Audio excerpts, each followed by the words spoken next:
Interesting. Really? I mean, That's let's an go back easy to that game position, again, yeah. Rotimi.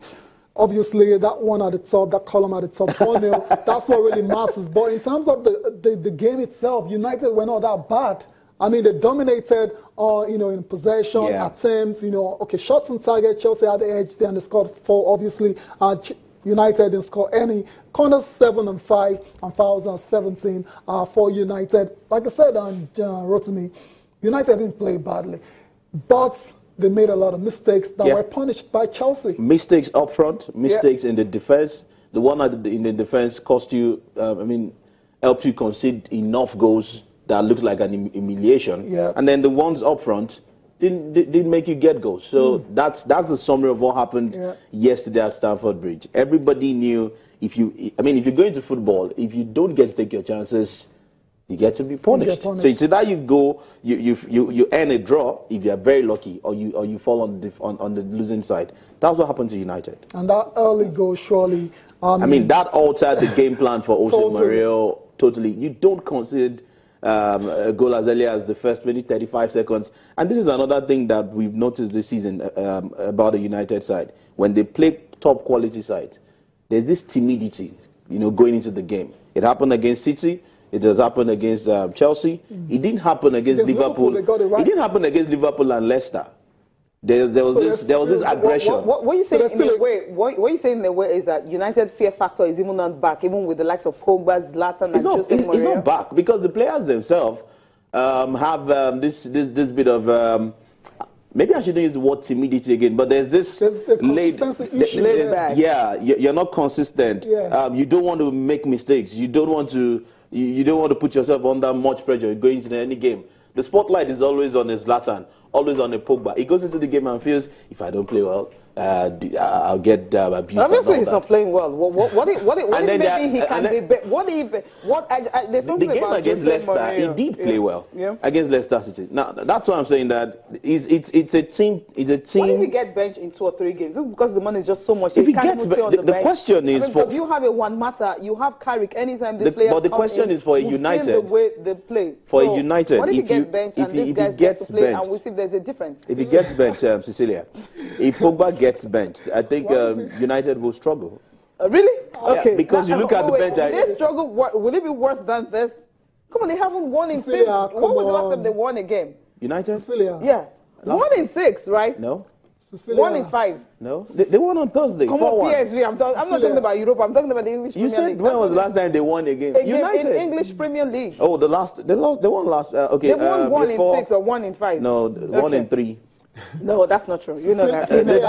Let's leave that. I think we had other results coming in. Kelechi Iheanacho had to rescue Manchester City. Of course, no one there was actually voted the MVP of the game at the end of the day. Sergio Aguero just couldn't, make any move in that one. So was to give it to Kelechi Iheanacho, being able to ensure that City got a point. I don't think so. They're not losing like I don't think so. They're not losing like Manchester. They've not won in 5. When was the last time Manchester United lose as much as 4-0? Even Jose Mourinho don't even lose. This is his heaviest defeat ever. The other one, I'm talking about in England now. The other one was in Barcelona when he was in charge of Real Madrid. When he was in charge of Real Madrid and all that, the 5-1 that they had. And this is another one. And you're coaching a United side that are not used to losing like this. Cecilia, what are you saying? No, United lost 6-1. We'll leave it out. 6-1 to Man City in 2011. That's 5 years. 5 years down. So it can happen. That's the point. 5 years down. And it can happen. But this one, I'm looking at Jose. There's something about Jose Mourinho. Okay, maybe we'll just leave that aside and talk about other game. We'll talk about the fact that Manchester City, Pep Guardiola is not going to panic, right?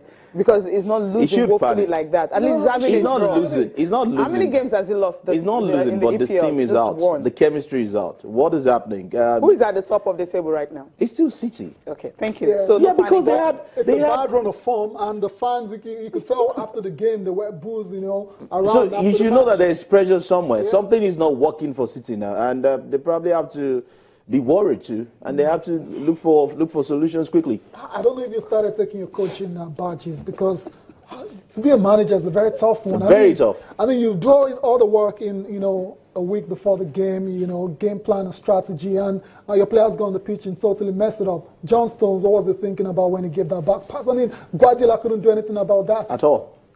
Same thing with the individual mistakes United made. Even in Spain, so some individual mistakes from Sevilla, from Barcelona. So it's just, it's more pressure on the coaches, but it's just very sad. It's football. Do you see yourself being a coach? Me? No, I'm not going to be. With Cecilia bashing me every day, no, I'm not going to be a coach. No, not really. I'm not going to be a coach. Okay, you're not going to be a coach. But I'm going. Yes, I'll be in the sports setting, but not a coach. Okay. I can't handle the pressure. Yeah, that's why I love Conte. He said, look, if you don't add the emotion to a game, you have no business, being there and all that. Especially that time when it was actually rousing the fans and all that. Yeah, okay. Let's go for a quick break now. When we return, we'll take a look at what the papers are saying. Stay with us.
ChannelsTV.com is your most trusted news website, using responsive design for a richer user experience.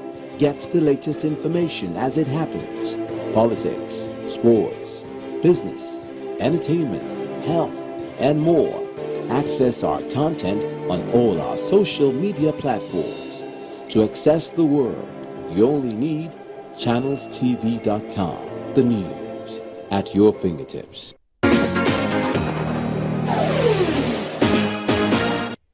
Welcome back to Channel Sport this morning, and we're on the home stretch now. But before we go, we're going to have a quick look at what the papers are saying. Cecilia, do you want to start with the Sports and Sun? Okay, I'll start with that one. And I love this one that says, Super Sub, the NHL warns Algeria. That's what he's saying. So anytime he comes to the pitch, he's obviously going to get a goal in that one. Good for Nigeria. Yeah. And Real Madrid budget 100 million euros for who? Okay, not another Pogba. We don't want that. Please, the next paper. Okay, I still have a complete sport with me. I'll go straight to that one. Chelsea destroy United. Expected. ENHL rescues City. Yes. Voted MVP. I think that's the big story here. Then Salami hit 14 goals in 30 games. Where are you right now? In Finland? Okay. Which one? Yeah, it's playing. That's what really matters, Cecilia. I think the important one is actually Iheanacho's. Everybody's talking about Iheanacho here, rescuing City, and him bringing the form into the Super Eagles. That's why somebody is actually having a headline that says he's won in Algeria with that goal. Yeah, we saw that in Ndola some days back. Of course, Algeria should be worried. Iheanacho is a player that should be on your red hot list if the coach, wants to actually cage the Nigerian. So for Iheanacho, let him keep coming in, let him keep getting the goals. But hey, I'm sure the tabloids in Algeria are also saying Slimani wants, or Mahrez wants Nigeria and all that. So Slimani did not give an assist. Don't worry, but they're playing pretty well. So we should also be warned. Okay, Cecilia, one more paper to review before we go, and it's Sports and Life, and just one headline here for you, Rotimi. I want you to talk about Gennett Royal boasts I'll take Nigeria to the top 10 in the world. Currently, where they are now, and 60th. You think Nigeria can get to the top 10 anytime soon? Maybe we should talk to him again. Probably he meant top 10 in Africa. It's just don't do that to us. Don't do that to us. But it's going to take a while. It's going to take a while. Yeah. Yes, it's possible. It's if we continue on this run, don't get to lose games, don't get to drop points against big countries and all that. It's very possible, but it's not going to happen within 1 year. And let's put a timeline to it. Before the 2018 Let's World say it Cup. pans out. How many games will the national team play within the window of 2017, and of course en route the World Cup in 2018. To win all after the matches. qualifiers, FIFA World Cup qualifiers in November, the next one is next August. So you look at all that and you feel how. In between, we'll play international friendlies, yes. And so major, we'll play Brazil, England, Argentina, and all that. You know, Nigeria. You are planning for the. Okay. And the tweets there that you can read. Yes, definitely. Let's just do this before we go routine. So I think it's safe to say it's a lot of Man U fans that are tweeting in this morning. Inyoma Daniel says, please let someone assist Mourinho by telling him to relax. Do you think he doesn't look like he's under pressure? He's not under pressure, funny enough. Yeah. He's not under pressure. Okay. I'll just leave it there. He's not under pressure. Tijani Ali's got a tweet. It says, Jose Mourinho should just go on loan. Okay. That's a bit funny. If things continue like this, and it says Jose should, go back to the drawing board. I mean, what does it mean by the drawing board? The question is, what's the drawing board with a United Read the last tweet and let's close. With this United side, Look for a good one. Cecilia, we'll come back and continue with the tweets tomorrow because they're just pouring in. Okay, definitely. And we don't have enough time. That's what we are going to do tomorrow. We'll definitely read more of it. Well, thank you so much for being part of the program. And Rotimi, thank you for coming. Many thanks. I'm Cecilia Magbe. Bye for now. Thanks for watching. Enjoy the rest of your day. I'm Tayo Salam.